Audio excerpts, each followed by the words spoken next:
तर मंडळी शुभ सकाळ. तर सीन असा आहे, आम्ही काल रात्री इथं आपला याच्यामध्ये कुंकेश्वरमध्ये आलो.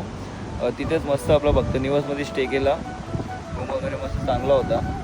आणि इथे मागे आता माझ्या समोर तुम्ही बघता मस्त आणि सकाळ झालेली आहे. सकाळीच आम्ही आलेलो कुंकेश्वरच्या टेम्पलमध्ये. माझ्या मागे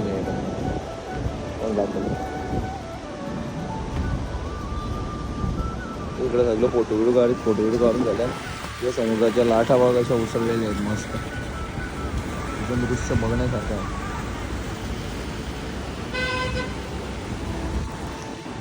तर आता आम्ही इथून निघून इथून डायरेक्ट जाणार आहे आता याला कुंकेश्वर आपला देवगड फोर्टला, त्यानंतर विजयगड फोर्ट, नंतर तिकडून रात्री आमचा आजचा स्टे असणार आहे इथे रत्नागिरीमध्ये. तर चला बाय बाय. व्हिडिओला लाईक शेअर सबस्क्राईब करून टाका. इंस्टा आय डीला आपल्या फॉलो